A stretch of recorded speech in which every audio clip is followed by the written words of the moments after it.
Hello mga beshi, good morning. Good morning sa ating lahat. Early morning dito sa Bangkok at hindi pa makatulog. Alam niyo naman yung ano ko, tutulog ko mga 2:30 na yan kasi nga mid-shifter ako. Okay.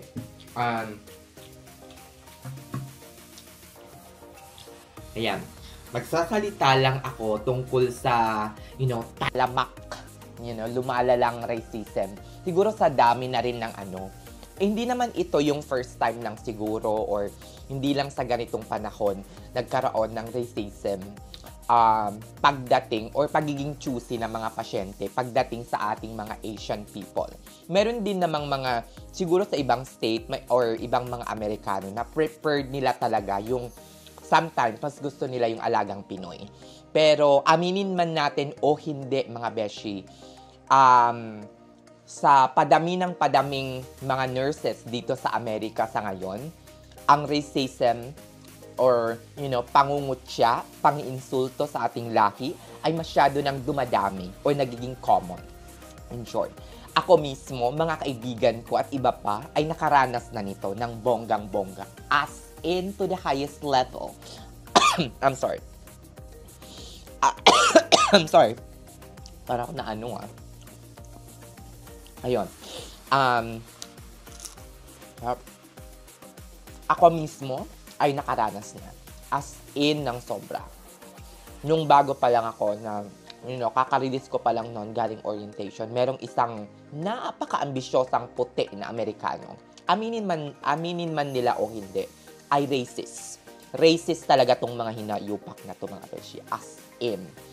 I mean, kung ayaw yung hawakan kayo ng isang Pilipino, dapat siguro itigil na ng Amerika yung pagre-recruit nila ng mga ng mga Filipino nurses dito sa mga ambisyosang to. Yun. Pumasok ako, mag-insert sana ako ng IV, kaso parang mararamdaman mo agad na na parang ayaw kanya. So, ako, since naramdaman ko na ayaw niya ako sa room na yon, sinabi ko na agad sa charge nurse na parang ayaw ng pasyente sa akin. No?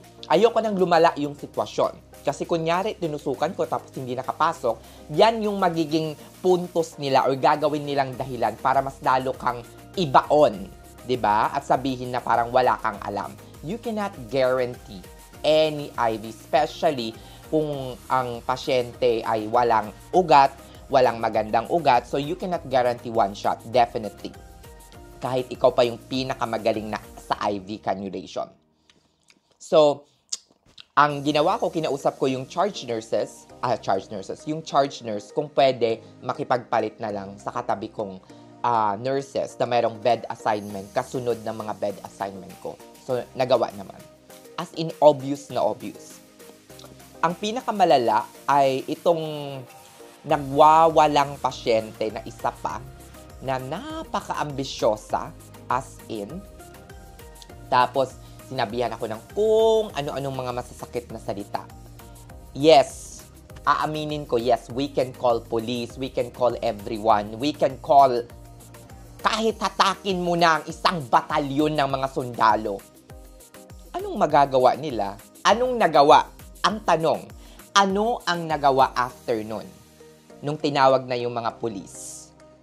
Napalayas ba yung pasyente na hinayupak na yun? Wala, hindi.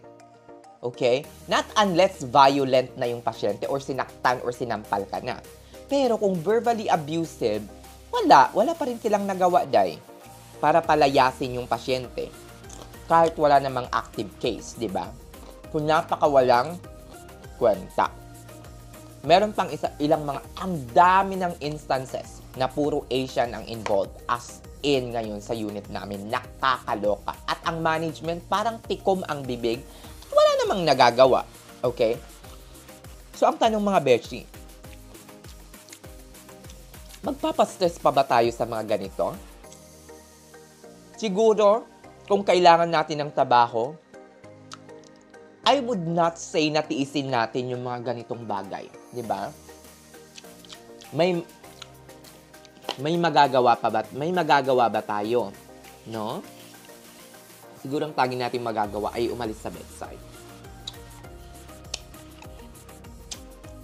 Kung ayaw niya natin ng gano'n.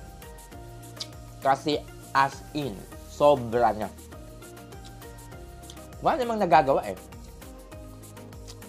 Kahit magtawag ka pa ng mga friendship, wala. Wala, dahil magmumukha ka pang nag-iinarte. Diba? So, ang maganda siguro, lumayas na sa bedside. Kung kailangan pa rin magtrabaho sa bedside, ay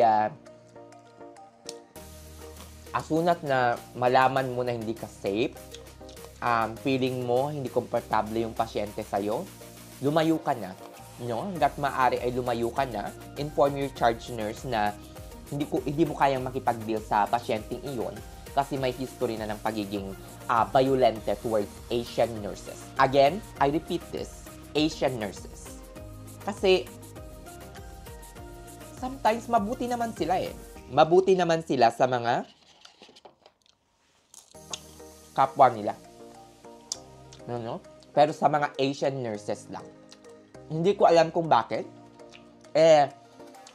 Kung tutuusin, in terms of educational qualification, all nurses who have been recruited to the United States of America are BSN qualified or BSN yung credentials.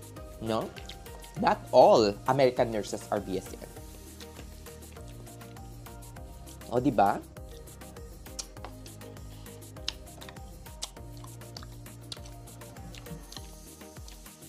Nakakaloka. And hindi lang ito pag-gaano sa mga skills or kung ano man. As in mga beshi. Wala. So, sa mga parating pa lamang, ito ang dapat yung paghandaan mga beshi. Hindi ko sinasabing wag na kayong tumuloy sa pag-Amerika. Pero isa to sa dapat ninyong i-consider. Kasi lumalala. Lalo na sa dito sa amin, as in. Yes, may karapatan ka magtawag ng pulis para huminahon yung pasyente at lahat na. Paano yung paano yung naabuso ka na verbally, di ba?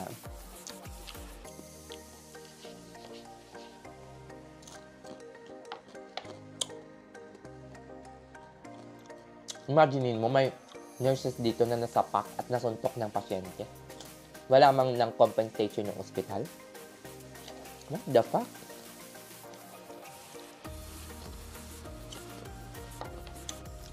Hindi naman yun Hindi naman yun, anong tawag na to? Hindi naman yun nangyari sa isang Asian. Sa kapwa nila naman. Value kasi yung pasyente. So imagine, hanggang ngayon nakikipag-fight pa rin sila sa korte. For what? Diba?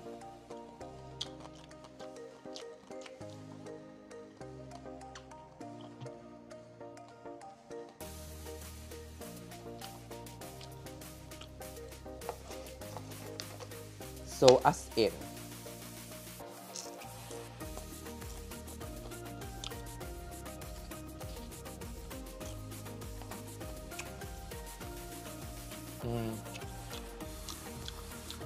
isa yan sa dapat ninyong paghandaan, pagpreparan.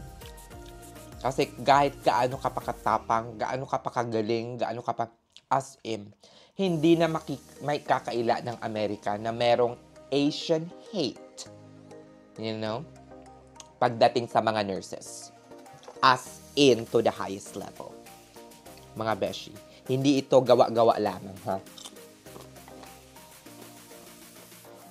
So,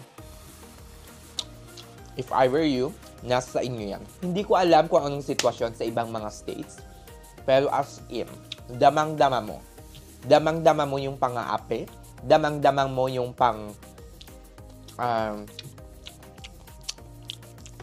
panlalait. Though, ito hindi naman karamihan.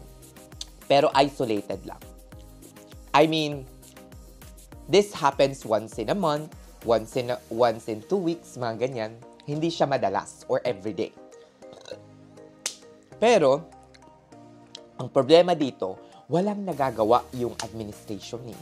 Magpatawag ka ng pulis, wala. Makikipag-usap lang, tumahimik ka na. So, paano naman yung Paano naman yung naramdamang insult ng isang Filipino nurses or Asian nurses? Paano yung naramdamang kahihiyan, verbal insult, verbally abusing yung pasyente, di ba? Wala na lang. Parang na lang, hangin na lang na parang lumipad dai, di ba? Parang mga Saragossa, palipad-lipad lang dai. Lipay-lipay lang, pak, pak, pak, lipad dito, lipad doon, walang nagawa. Pagdating ng endorsement, pak, oh my God, we are so busy. We have seen more than 300 patient, 500 patient. We are tired. We are ready to go. Shalak! Mga putang ina nyo talaga. Sarap nyong pagsasampalin, day. Sarap nyong pakainin ng 10 peanut butter and jelly, day. Kasi nga, tired na kayo. O, diba? Saragossa pa more.